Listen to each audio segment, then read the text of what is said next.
This is a continuance of trauma-focused cognitive behavioral therapy. We're talking about different techniques that you can use in your session, and the next one we'll talk about is affective regulation.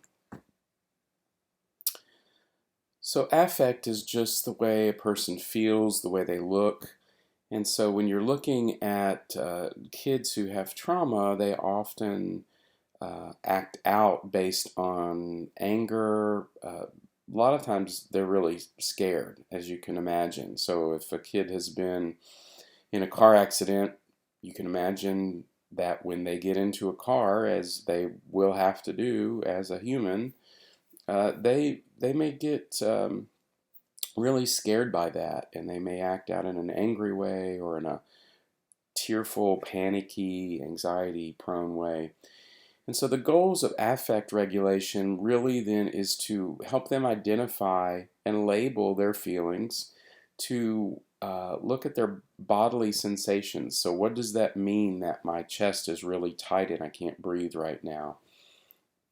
They also need to identify feelings in others, express their feelings. That's always a good thing for everybody to do.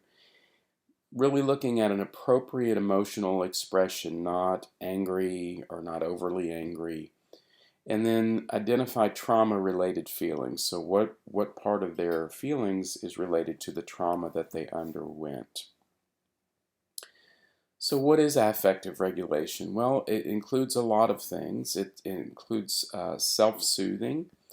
I'll never forget when my kids were little, they went to Montessori school. And I went to pick my son up one time, and he was about 2 years old, just a little guy.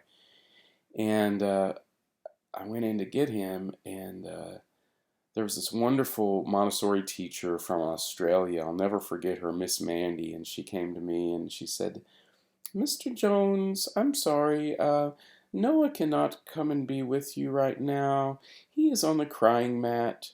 And so that was a terrible Australian accent. I hope you forgive me for that. I went in and there's Noah, and he's just crying about something. He's laying on the crying mat, and I asked what the crying mat was, and it's basically just a place where kids could go over and take care of their emotions. Whether they were really upset or angry, whether they were sad, they would just go to the crying mat and they would learn how to calm themselves down, and then they could come back and play again or go home with their dad or whatever they needed to do.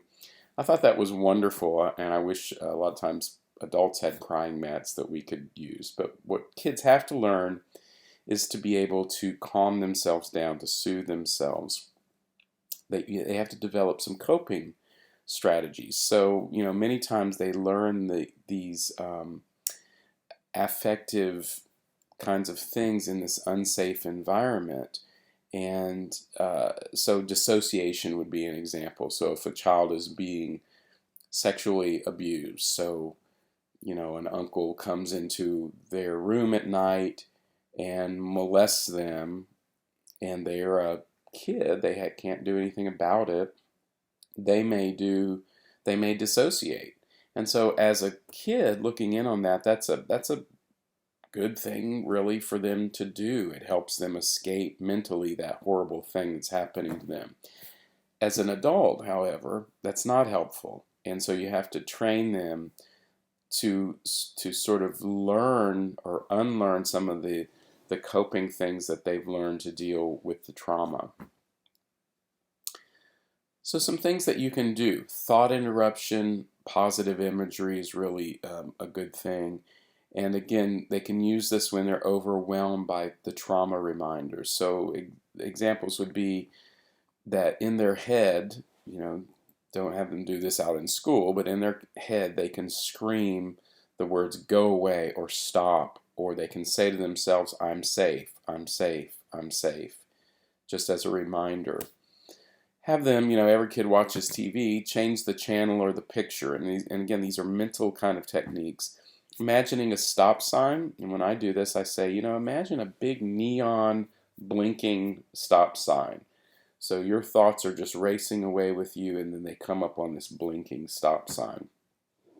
You can also use a magic wand. I mean, kids love magic, and so Mentally imagine that you're waving a magic wand and your thoughts are going away, or they're just kind of over there for now. You don't have to pay attention to them. Again, this takes practice, and so it's really important that in the session you practice with the child and teach their parents or caregivers how to do that with them as well. You can also use feeling word posters. You can create your own, or they're for sale all over the internet.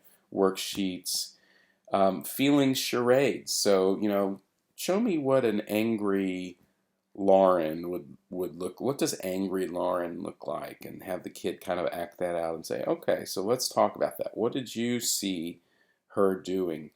And again, that creates this dichotomy where the kid is looking in on that other kid that they don't really want to be, but that scares them. You can use books, you can use puppets for little kids, coping boxes. So, things like a stress ball or something that they can touch and feel, a stuffed animal. Have them imagine the most beautiful place that they can ever imagine. And some kids have told me that's the beach. Some have said that's my grandma's house. So have them imagine that beautiful, relaxing place. Again, while they're doing some deep breathing. I use music with a lot of my clients, and I really like incorporating that into the therapy that I do. So, help them identify kind of the four major emotions: mad, sad, happy, scared. How do you know you're feeling that? What's your body feel like when you're scared? What makes you feel that way? So a kid may be, they may say something like, when I see a man who sort of looks like the person who abused me, then that makes me really scared, or it makes me really mad. And so teaching them how, if that happens, that they can stop, they can try to distract themselves, they can get away from the situation if they can breathe. They have lots of tools to sort of calm themselves down. Drawing games are really fun with kids. Just board games even are a great way to just kind of talk with the kid as you're playing a board game. So teach them how to recognize SOS situations, and in those situations, those are really scary. So again, imagine a child seeing a person who looks like the guy that abused her, or maybe even seeing their abuser at some point.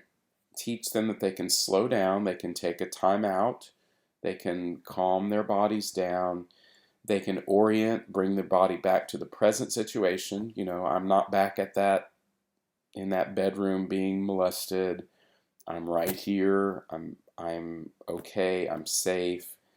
And then have them sort of rate their level of personal distress in the here and now. So again, that takes it out of this automatic kind of I'm feeling all of this distress to let me think about this. Where am I right now? Is my distress super high, or am I just kind of in that mode where I feel like it's super high? Role playing, again, is a great way to work with kids. They love playing games. And so, you can role play angry feelings with them or sad feelings, or they can do that, and you can trade back and forth.